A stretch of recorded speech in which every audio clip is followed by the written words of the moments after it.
있겠습니다. 이웅진 목사님께서 마르다의 믿음이라는 제아의 말씀을 드릴 때에 많은 은혜 받으시기 바랍니다. 감사합니다. 너무나도 귀한 자리에 여러분과 함께 말씀을 전할 수 있게 되어 감사합니다. 저번 주에 이어 또 이 자리에 서게 되었습니다. 귀한 강단에 하나님의 말씀을 전할 수 있게 기회를 주신 하나님과 목사님과 당회와 교회 위에 감사드립니다. 오늘의 성경 말씀은 여러분이 잘 알고 있는 마리아와 마르다에 관한 이야기를 시작해 보고자 합니다. 처음으로 설교하는 헌신 예배의 설교입니다. 그래서 혹시나 부족할 수 있지만 은혜 많이 받으실 수 있는 시간이 되셨으면 좋겠습니다. 마르다 여전도의 우리 권사님, 집사님들을 위해 어떤 말씀을 전해야 될지 기도하며 말씀을 준비하면서 이 마르다에 관한 이야기를 묵상하게 되었고, 그리고 이 마르다에 대한 믿음이 얼마나 대단한지를 느끼게 되어 그 말씀을 나누고자 합니다. 성경에서 나오는 형제와 자매들이 생각보다 많이 있습니다. 형과 동생의 관계가 있는 사람들이 있는데 그 사람들은 혹시 어떤 사람들이 있을까요? 그렇죠. 네, 감사합니다. 그리고 또 누가 있을까요? 첫 번째 살인을 저질렀던? 그렇죠. 가인과 아벨이 있습니다. 그리고 또 누가 있었을까요? 야곱과 에서가 있습니다. 또 마지막으로 한 번만 더. 그건 좀 이따가 할 겁니다. 지금 형제니까. 네, 그렇죠. 거기에 이야기도 있죠. 그렇다면 이제 질문할 거니까 잘 대답해 주시면 좋겠습니다. 그러면 성경에 나와 있는 자매들은 누가 있을까요? 너무 잘하시는 것 같습니다. 마리아와 마르다가 있습니다. 우리는 이 마리아와 마르다를 항상 이야기하면서 항상 마리아를 칭찬을 하는 이야기를 많이 합니다. 그리고 마리아가 조금 더 믿음이 좋아 보이고, 그리고 마리아가 조금 더 괜찮은 것 같은 느낌이 우리 안에 스물스물 이제 남아 있습니다. 그래서 교회들마다 여전도의 이름이 꼭 마리아랑 마르다가 있는데 관계가 그렇게 좋지는 않습니다. 우리 교회는 너무나도 좋지만 다른 교회들은 좀 그런 것 같습니다. 그렇게 신경 쓰지 않아도 되지만 마리아와 마르다라는 이유만으로 서로의 믿음을 생각할 때가 있는 것 같습니다. 왜 이렇게 우리는 마리아의 믿음이 좋다고 생각을 할까요? 마르다가 예수님을 집으로 초대한 적이 있었습니다. 그리고 예수님에게 좋은 대접을 하기 위해서 분주하게 음식도 만들고 분주하게 음식도 나르고, 예수님 혼자 계신 것이 아니라 제자들도 있고 뒤에 따르는 수많은 무리들도 챙기느라 마리다는 정신이 없었습니다. 그런데 마리아는 일도 안 하고 가만히 예수님 발 앞에 엎드려서 말씀을 듣고 있었습니다. 어떤 느낌이 들었을까요? 마르다는 참 욕이 나오는 상황입니다. 발로 찰 수도 없고 머리끄댕이를 잡을 수도 없는, 어떻게 예수님 앞이라고 뭐라고 할 수도 없어서 그 답답한 상황 가운데 있었을 것입니다. 그래서 이 성경에서는 마르다도 그런 감정을 느꼈는지 예수님에게 도움을 요청합니다. 마리아가 저를 좀 도울 수 있게 해주십시오. 평소에 예수님이었다면 이 마리아와 마르다의 관계를 익히 아셨던 분이시기도 하셨고, 그래 마리아야 너가 마르다를 도와주거라, 이렇게 말씀하시기에 십상이셨는데, 마르다도 그렇게 이야기하실 거라는 생각을 했는데, 놀랍게도 우리가 잘 알고 있는 이 말씀에서는 그렇게 말씀하시지 않습니다. 평소와는 너무나도 다르게 마리아가 더 좋은 편을 택하였으니 빼앗기지 아니하리라고 합니다.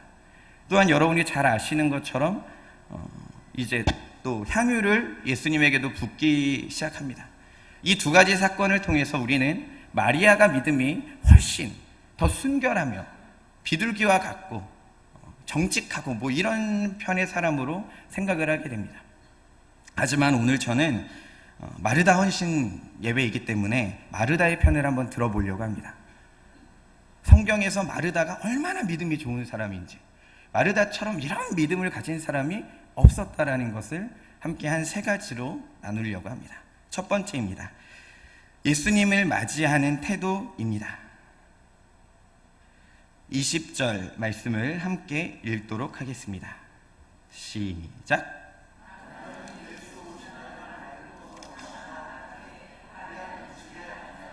아멘. 첫 번째, 열정을 가진 마르다입니다. 상황은 죽은 나사로를 살리신 예수님을 위한 잔치가 일어나기 전이었습니다. 그러니까 오늘 이 본문의 이야기를 보면 나사로를 살리신 예수님을 위한 잔치, 마리아가 향유를 붓기 이전의 사건의 이야기라는 것입니다. 나사로는 죽어서 무덤 속에 있었고 마리아와 마르다는 장례식 중에 있었습니다. 마르다는 장례 중에 정신이 없고 지치고 힘들고 어려웠을 때 20절의 말씀과 같이 예수님이 오셨다라는 말씀, 오신다는 말씀, 아직 도착하지 않으셨다라는 이 말씀을 통해 예수님에게 달려나아가는 모습을 보게 됩니다. 이 마르다는 누가복음 10장 38절, 그때 당시 예수님 발 아래 마리아가 말씀을 듣고 있었던 당시 이 예수님을 집으로 초대한 사람이 마르다였습니다. 그리고 지금도 이 마리아와 마르다, 죽은 나사로를 찾아오신 예수님을 처음 영접한 사람도 마르다였습니다. 예수님을 영접했던 사람들은 대부분, 거의 모두 엄청난 변화를 경험하게 됩니다.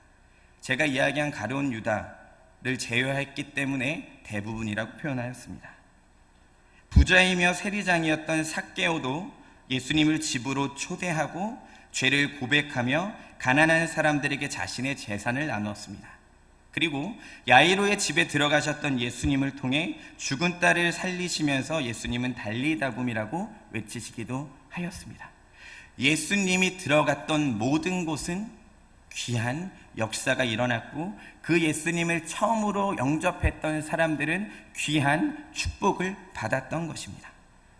예수님을 영접하고 모신다는 것은 믿음이 없이는 불가능한 일입니다. 예수님을 따르는 수많은 사람들도 대접해야 하는 경제적으로 치명적일 수도 있는 상황이기 때문입니다. 하지만 마르다는 장례를 치르는 정신없는 판국에도 예수님의 오심을 듣고 무조건 달려나갑니다. 왜 마르다가 정신이 없었을 것이라고 그렇게 제가 지금 계속 강조하냐면 이 유대 상황에 팔레스타인 지역의 사람들의 장례의 절차는 우리와 조금 특별한 행동을 3가지 정도 하기 때문입니다. 첫째로 사망 통곡을 합니다. 소리를 치며 통곡을 하는 이유는 슬퍼서 우는 의미도 있지만 지금 나의 가족이 죽었다라는 것을 알리기 위한 의미도 있기도 합니다. 놀라지 마십시오. 야! 집중해야지. 그래도 너네 목사님이잖아. 쪽팔리니까. 죄송합니다. 아이들이 집중이 잘 안 돼서 죄송합니다. 제가 잘 못 가르쳐가지고 그렇습니다. 전화기가 없었던 시대고 무엇인가를 알릴 수 있는 시대가 아니었었기 때문에 지금 이 슬픈 마음을 제가 방금 외친 것처럼 그렇게 외쳤던 것이 이 유대인들의 사람들이 했었던 행위였다라는 것입니다. 그러니까 출애굽기 12장 30절에 출애굽 당시 마지막에 모든 장자가 죽고 나서 온 성내에 큰 호곡이 있었다라고 합니다. 슬피 울며 소리를 쳤다라는 것입니다. 이것이 너무나도 자연스러웠던 것이 유대인들의 행동이었습니다.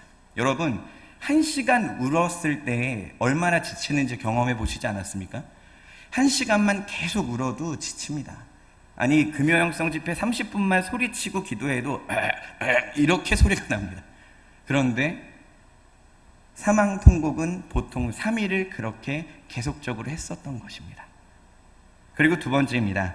친척들과 친구들이 모여서 그들의 애곡을 계속 이어갑니다. 울음소리가 끊이지 않게 계속 이어갑니다. 미가 선지자는 그것을 들짐승과 새의 울음소리로 비유하고 말하기도 했습니다.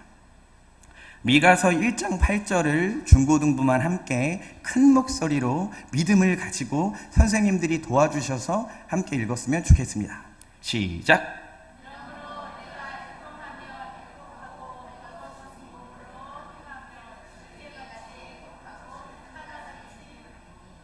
아멘. 할렐루야. 애통하며 애곡하고 벌거벗은 몸으로 행하며 들깨같이 애곡하고 타조같이 애통했다라는 것입니다. 타조가 키가 얼마나 큰지 아십니까? 2m 50이 기본의 키를 가지고 있다고 이야기합니다. 이 지역의 타조는. 그러니 잘 날지도 못하는 타조가 울부짖으면서 날뛰었던 것이 미가 선지자가 보기에 애곡하고 호곡하였었던 그들의 울음소리였다라는 겁니다. 세 번째입니다. 매장은 바로 그날을 진행했습니다. 우리처럼 3일을 기다렸다가 화장을 했다가 그것이 아니라 이 지역 사람들은 죽은 사람의 영혼이 죽은 후 4일간 시신 근처에 돌아다닌다는 원시적인 생각을 갖고 있어서 이것을 막기 위해 그날 바로 돌무덤에 매장을 하게 됩니다. 매장이라고 하기보다는 그 돌무덤 안으로 넣는 것이죠. 그렇게 돌무덤 안으로 넣었던 이유도 있습니다. 우리나라보다 훨씬 더운 나라였고 시체가 금방 썩을 수 있는 상황이었기 때문에 그러니 당연히 그날 바로 돌무덤에 넣게 되는 것입니다. 장례식의 전체적인 절차로 보면 3일 동안 애곡하고 7일 동안 문상객들을 받습니다. 그리고 20일 동안 세면도 하지 않고 고인을 생각하면서 지냅니다. 그러므로 우리의 장례식 문화와 저들의 문화는 절대적으로 틀린 상황 가운데 있습니다. 그리고 3일 애곡을 하는 동안에는 대부분 금식을 하는 것이 그들의 문화였습니다.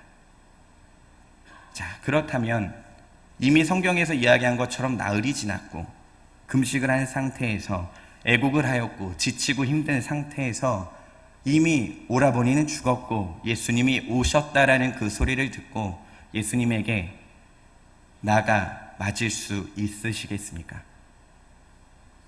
지금 마르다가 너무나도 지치고 힘들고 나의 이 오라버니를 잊은 그 심정을 가지고 쓰러져 있다가 예수님이 오시고 계시다라는 그 말씀을 듣고 일어나 예수님에게로 나아갑니다.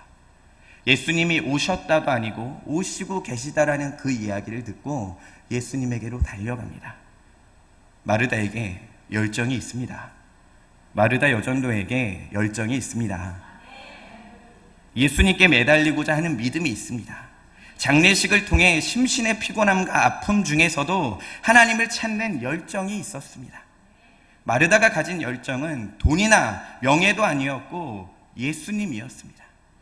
참 좋은 열정의 모습이었지만 마리아가 칭찬받은 것처럼 때로는 예수님을 너무 잘 대접해 드리려고 하는 그 열정이 과하여서 실수를 할 때도 있었던 것뿐입니다. 여러분은 어떠한 열정을 가지고 지금 이 예배당에 계십니까? 여러분에게 어떠한 열정이 샘솟길 원하고 계십니까? 말씀을 들으면서 우리가 하나님을 따르면서 우리에게 샘솟는 열정이 일어나길 주님의 이름으로 축복합니다. 두 번째입니다. 아는 것을 믿게 된 마르다입니다. 21절과 22절을 함께 읽도록 하겠습니다. 시작. 마르다가 예수께 여짜오되 주께서 여기 계셨다면 내 오라비가 죽지 아니하였겠나이다. 그러나 나는 이제라도 주께서 무엇이든지 하나님께 구하시는 것을 하나님이 주실 줄 아나이다. 아멘. 두 번째, 아는 것을 믿게 된 마르다입니다. 마르다가 예수님을 만난 짧은 대화를 통해 믿음이 아는 것이 어떻게 믿음으로 변하였는지 집중하시면 참 좋을 것 같습니다. 마르다는 예수님께 솔직한 심정을 고백합니다. 예수님이 함께 계셨으면 저의 오빠가 죽지 않았을 것 같습니다. 그렇지만 여기가 중요합니다. 그렇지만 그럼에도 불구하고 이제라도 주님께서 무엇이라도 하시면 하나님께서 응답해 주실 줄을 안다라고 표현하였습니다. 믿었다, 믿는다가 아니라 안다라고 이야기하기 시작합니다. 여기에서 어떠한 신학자들은 이렇게 말합니다. 마르다가 이제라도 주께서 무엇이든지 하나님께 구하면 하나님이 주실 줄 알았다라고 하는 이 이야기는 예수님이 하나님이라는 하나님이 예수님의 아들이라는 믿음이 아직 없었을 때라는 이야기를 하는 사람들도 있습니다. 왜냐하면 지금 하나님이 예수 그리스도라고 하는 그 믿음이 있었다면 이 마르다는 구원해달라고, 치료해달라고, 살려달라고 외쳤을 것이기 때문입니다. 그런데 마르다는 여기서 멈추지 않습니다. 마르다의 아는 것은 여기서 멈추지 않습니다. 23절에 예수께서 가라사대 내 오라비가 다시 살리라 라는 말씀을 하십니다. 알고만 있는 이 마르다에게 하나님께서 예수님을 통해 말씀하고 계십니다. 다시 살리리라. 24절에 이어서 말합니다. 마르다가 가로되 마지막 날 부활에는 다시 살 줄을 내가 아나이다. 지금이 아니라 마지막 날에, 지금은 죽어서 저 돌무덤 안에 있으니까 지금은 아니라 마지막 날에 그것 또한 안다라고 표현하고 있습니다. 마르다의 질문에 예수님께서 나사로가 다시 살 것이라고 말씀하셨습니다. 하지만 마르다는 마지막 날에 부활할 것을 안다라고까지만 고백을 합니다. 25절과 26절, 27절의 말씀을 이어서 함께 읽어보도록 하겠습니다. 예수께서 가라사대 나는 부활이요 생명이니 나를 믿는 자는 죽어도 살겠고 무릇 살아서 나를 믿는 자는 영원히 죽지 아니하리니 이것을 내가 믿느냐? 가로되 주여 그러하이다. 주는 그리스도시요 세상에 오시는 하나님의 아들이신 줄을 내가 믿나이다. 아멘. 마지막 날이 아니라 지금이라고 말씀하십니다. 그리고 나는 부활이요 생명이니 나를 믿는 자는 죽어도 살 것이고 무릇 살아서 나를 믿는 자는 영원히 죽지 아니하리라 라고 말씀하십니다. 그리고 이렇게 굉장히 다정하게, 굉장히 가슴 떨리게 한마디 붙여 물어보십니다. 마르다야, 너가 그걸 믿냐? 내가 그걸 믿냐?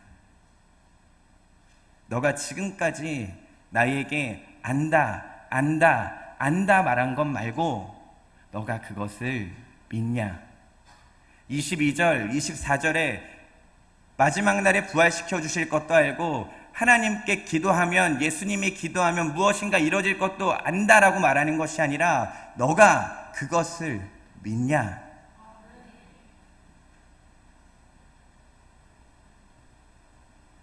그때 마르다가 이렇게 이야기합니다. 주여 그러하외다. 주님, 제가 알고만 있어서 죄송합니다. 내가 이제 믿겠습니다. 주는 그리스도시요 세상에 오시는 하나님의 아들이신 줄 내가 믿나이다. 이것이 마르다가 고백한 마르다의 믿음입니다. 마르다 여종도회라는 이름을 가진 것에 자부심을 가지시길 바랍니다. 우리들의 입술에도 이러한 고백이 있길 원합니다. 마리아에게도 그런 믿음이 있습니다. 한나에게도 그런 믿음이 있습니다. 리브가에게도 그런 믿음이 있습니다. 바울에게도 있고 빌립에게도 있습니다. 모든 교회 학교 위에도 있습니다. 요한복음 12장 3절에서 나오는 마리아가 향유를 부었던 행동이 있기 전에 예수님을 영접했던 마르다의 입술에서 나온 이 신앙의 고백을 잊지 않으시길 바랍니다. 그래서 예수님께서는 돌무덤 앞에서 돌을 옮기라고 그 누구에게도 말하지 아니하고 마르다에게 말합니다.